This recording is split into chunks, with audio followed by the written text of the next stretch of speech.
स्वागत है आपका आरटी हलचल में और मैं हूं आपके साथ फाल्गुनी सोनी लेकर जिले के तरोताजा हालात। चलिए सबसे पहले नजर डालते हैं आज की हेडलाइंस पर। उद्योगों को पुनः शुरू करने की अनुमति दी जिला प्रशासन ने। 12 शर्तों के पालन के साथ शुरू होंगे उद्योग। आरक्षक के बंद मकान में लगी आग, घर का सामान हुआ खाक। राशन नहीं मिलने पर ग्रामीणों ने किया हंगामा, ग्रामीणों ने लगाए आरोप। बढ़ते तापमान के बीच ड्यूटी दे रहे हैं पुलिसकर्मी। और अब गतिविधियां विस्तार के साथ। शहर में कोरोना संक्रमण को मात देकर 40 मरीज डिस्चार्ज हुए हैं। अब तक कुल 182 मरीज स्वस्थ हो चुके हैं, वहीं 98 मरीजों का इलाज जारी है। शहर में एक और जहां संक्रमित मरीजों की तादाद में इजाफा हो रहा है, वहीं इस कोरोना के खिलाफ चल रहे युद्ध में स्वस्थ होकर विजेता बन रहे लोगों की संख्या बढ़ने लगी है। विगत दिनों 40 मरीज एक साथ स्वस्थ होकर कोविड केयर सेंटर से डिस्चार्ज हुए, जिसके बाद स्वस्थ होने वाले लोगों की संख्या अब 182 पर पहुंच गई है। वहीं वर्तमान में एक्टिव मरीज की संख्या सिर्फ 98 रह गई है, जो बेहतर इलाज और सुविधाओं के चलते जल्द स्वस्थ होकर अपने घर लौटेंगे। देखिए, बुरहानपुर जिले के लिए आज का दिन जो है अच्छी खबर लेके आया है। अभी 40 लोग यहाँ से, जिसमें जिला अस्पताल और आयुर्वेदिक हॉस्पिटल से डिस्चार्ज हो रहे हैं, तो कुल मिलाकर हम ये मान सकते हैं कि 142 पहले और 40 ये 182 पेशेंट जो है डिस्चार्ज होकर स्वस्थ होकर अपने घरों की ओर जा रहे हैं या जा चुके हैं। और अब जो जिले में एक्टिव पेशेंट्स की संख्या है वो 100 से कम हो गई है। लगभग 98 के आसपास जो है एक्टिव केसेस रहेंगे जिनका ट्रीटमेंट चल रहा है।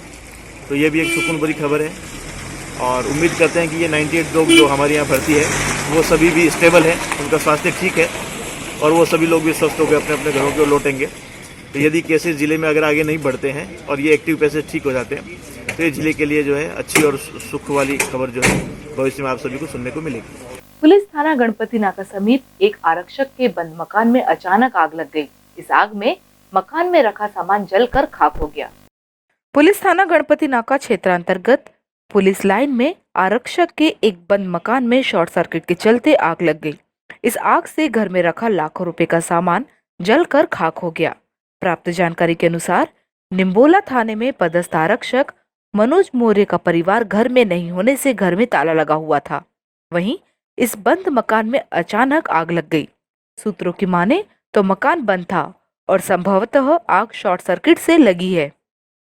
जिला प्रशासन ने बुधवार को शहर के 21 उद्योगों को पुनः शुरू करने के लिए सशर्त अनुमति जारी की है। उद्योगों को पुनः शुरू किए जाने पर टेक्सटाइल एसोसिएशन के जिला प्रशासन का आभार प्रकट किया। लॉकडाउन के चलते 60 दिनों से भी अधिक समय से शहर के उद्योग और पावरलूम के बंद रहने के चलते श्रमिकों के सामने आर्थिक संकट पैदा हो गया है। शहर की अर्थव्यवस्था को पटरी पर लाने और श्रमिकों को रोजगार उपलब्ध कराने की मांग विगत दिनों जिला कलेक्टर प्रवीण सिंह को की गई थी। शहर में बढ़ते कोरोना संक्रमण के बीच बेरोजगारी दूर करने और शहर को पटरी पर लाने के लिए जिला कलेक्टर प्रवीण सिंह शहर के 21 उद्योगों को सशर्त अनुमति जारी की है। बुधवार को जिला कलेक्टर कार्यालय से जारी अनुमति में उद्योगों को पुनः शुरू करने के साथ 12 शर्तों का पालन करने के निर्देश दिए गए हैं। जिला प्रशासन के इस फैसले का टेक्सटाइल एसोसिएशन ने स्वागत किया है। एसोसिएशन अध्यक्ष डॉक्टर राजेश बजाज, मध्य प्रदेश लघु सूक्ष्म उद्योग उपाध्यक्ष सैयद फरीद एवं भंडारी ने जिला कलेक्टर प्रवीण सिंह का आभार प्रकट करते हुए अन्य उद्योगों को भी पुनः प्रारंभ करने और पावरलूमों को भी संचालित करने की अनुमति दिए जाने का आग्रह किया है। आभार व्यक्त करता हूँ हमारे आदरणीय कलेक्टर महोदय का, जिन्होंने हमें उद्योगों को पुनः संचालित करने की अनुमति दी है। चूँकि अभी कुछ लिमिटेड उद्योगों को ही संचालन की अनुमति दी है, मैं आग्रह करूँगा, निवेदन करूँगा कि हमारे बचे हुए उद्योगों को भी संचालित करने की अनुमति प्रदान करें। जैसे सैनिटाइजेशन हुआ, प्रॉपर सोशल डिस्टेंसिंग हुआ और अन्य सुविधाओं जो है मास्क आदि का ध्यान देते हुए हमें उद्योग चालू करने की अनुमति प्रदान की है। हम उन्हें इसके माध्यम से आश्वस्त करते हैं कि हमारे ये सब नियमों का विधिवत पालन किया जा रहा है। शहर की आयुष छात्रा ने अपने भाई के जन्मदिन पर कोरोना को हराने के लिए एक गीत गाकर जन्मदिन की बधाइयां दी। देश भर में कोरोना काल के दौरान इस संक्रमण को फैलने से रोकने के लिए लोग अलग अलग तरीकों से जागरूकता फैला रहे हैं। शहर की एक आयुष छात्रा ने अपने भाई के जन्मदिन को यादगार बनाते हुए इस कोरोना को भगाने और सोशल डिस्टेंसिंग का पालन करने के संदेश वाला एक गीत गाकर जन्मदिन की बधाई दी। इस गीत को सोशल मीडिया पर लोगों की जागरूकता के लिए वायरल किया गया है। शहर का तापमान इन दिनों 44 से 45 डिग्री सेल्सियस तक पहुंचने लगा है। वहीं इस तेज धूप और गर्मी के बीच पुलिसकर्मी अपनी ड्यूटी को निभा रहे हैं। विगत कुछ दिनों से नौतपा के चलते शहर का पारा बढ़ गया है। दोपहर होने तक शहर का पारा अधिकतम 44 से 45 डिग्री सेल्सियस तक पहुंचने लगा है। इस बीच पुलिसकर्मी टेंट की छांव में तेज गर्म हवाओं की लपटों के बीच अपने कर्तव्यों का निर्वहन कर रहे हैं। पुलिस विभाग द्वारा अपने इन कर्मियों के स्वास्थ्य को देखते हुए ORS और ग्लूकोज के पैकेट्स उपलब्ध कराए जा रहे हैं ताकि सभी कर्मी लू, धूप और पानी की कमी होने जैसी बातों से बच सके। जिले के पुलिस कप्तान BS बिरदे द्वारा तेज तापमान में ड्यूटी करने के दौरान लू लग जाने से उनकी तबीयत बिगड़ गई। वहीं उन्हें इंदौर के एक निजी अस्पताल में इलाज के लिए भर्ती कराया गया है। जिले में कोरोना महामारी के दौरान पुलिस महकमे ने कप्तान BS बिरदे द्वारा शहर में पुलिस की कमान संभालते हुए अपने कार्य को किया जा रहा था। इस दौरान उन्हें इस तेज धूप व गर्मी में सन स्ट्रोक होने से तबीयत खराब हो गई और उन्हें इलाज के लिए इंदौर के एक निजी अस्पताल में भर्ती कराया गया है, जहां उनका इलाज जारी है। शहर से लगी बहादुरपुर रोड स्थित एक निजी कॉलोनी में नाग नागिन के जोड़े का बनाया गया वीडियो सोशल मीडिया में तेजी से वायरल हुआ है। नौतपा की तेज गर्मी के बीच बहादुरपुर रोड स्थित एक निजी कॉलोनी में एक नाग नागिन का जोड़ा अपनी मस्ती में दिखाई दिया। लोगों ने इसका वीडियो बनाकर सोशल मीडिया पर डाला, जो तेजी से वायरल हो रहा है। विगत दिनों जिला महामारी नियंत्रक और आशा कार्यकर्ताओं के बीच उठा विवाद समाप्त हो गया है। सभी कार्यकर्ताओं ने शहर हित में कोरोना वॉरियर्स के रूप में पुनः कार्य शुरू कर दिया है। विगत दिनों जिला महामारी नियंत्रक रविंद्र राजपूत और आशा कार्यकर्ताओं के बीच विभागीय कार्य को लेकर कथित टिप्पणी से उठा विवाद बुधवार को खत्म हो गया है। दरअसल रविंद्र राजपूत ने कार्यकर्ताओं अधिकार से डांटा था, जिससे कार्यकर्ता को ठेस पहुंची थी। वहीं उनके द्वारा अपने शब्दों को वापस लेने के बाद मामले में पटाक्षेप हो गया है और शहर हित में सभी कार्यकर्ता वापस काम पर लौट गए हैं। जिले में नौतपा के बीच बढ़ते तापमान से केला फसल किसानों की चिंता बढ़ गई है। तापमान बढ़ने से केला फसल के पत्ते पीले होकर मुरझाने लगे हैं। जिले में नौतपा के चलते जिले भर में तापमान 44 से 45 डिग्री सेल्सियस तक पहुंचने लगा है।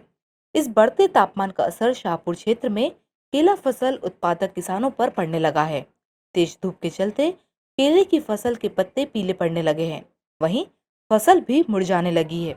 किसानों को इस बढ़ते तापमान के बीच अपनी फसल को बचाने की चिंता सताने लगी है। वहीं किसानों ने अपनी फसल को बचाने की कवायद में लग गए हैं। इस दौरान फसल के बचा लिए जाने पर ही किसानों को इसका फायदा मिल पाएगा। शाहपुर से मनीष महाजन की रिपोर्ट।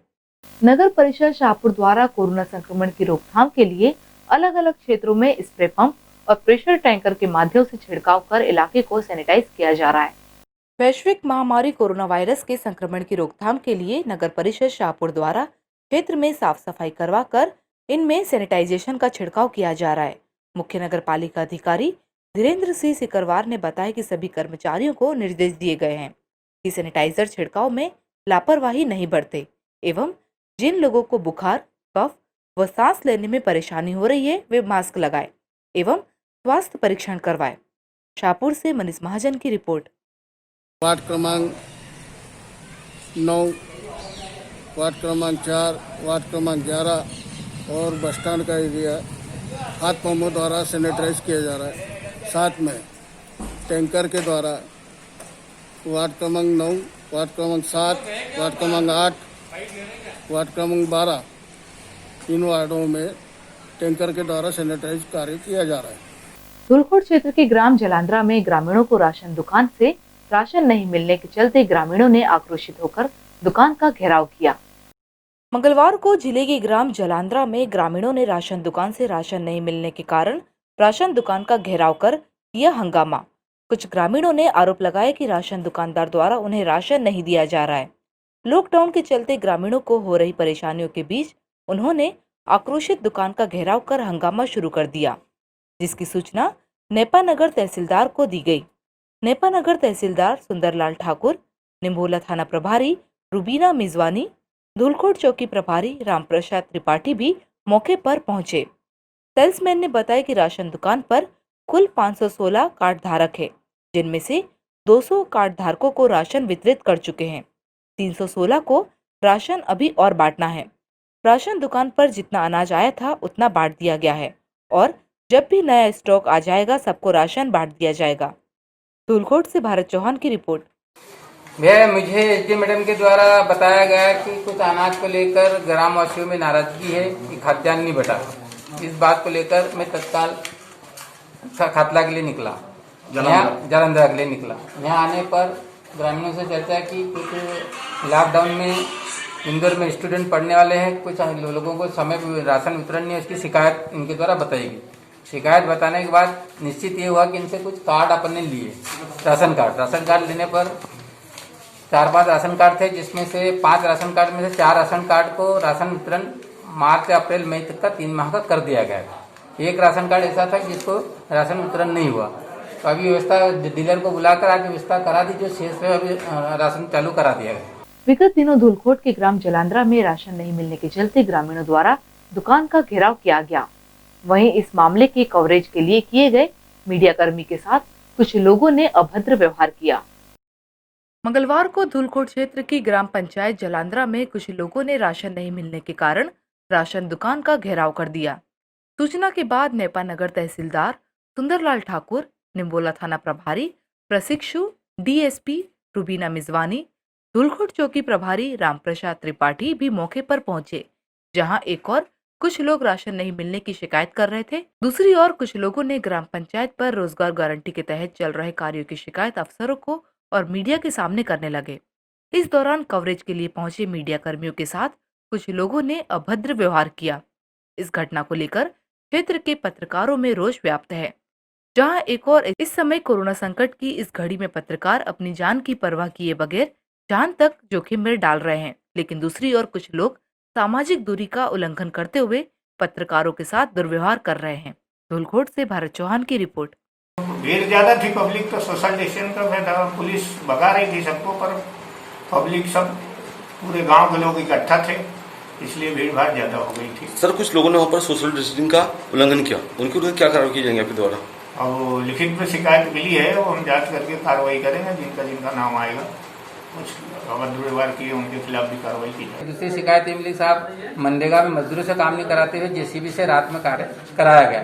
तो मेरे द्वारा जेसीबी जो कार्य किया गया उसको अभी स्थल निरीक्षण किया गया। स्थल निरीक्षण में भी कुछ ऐसे निशानात पाए गए कि जेसीबी चली है, पर जेसीबी चलने का ऐसा इनके द्वारा कोई प्रमाण नहीं दिया, पर इस पार्ट में काम जो हुआ उसे जेसीबी से कराया गया नजर आया।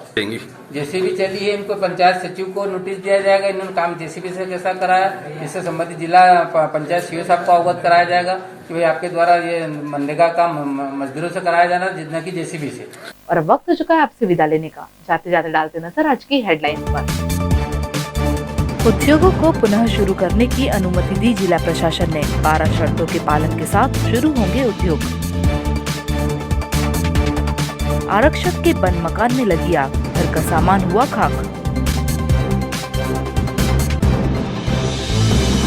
राशन नहीं मिलने पर ग्रामीणों ने किया हंगामा, ग्रामीणों ने लगाए आरोप।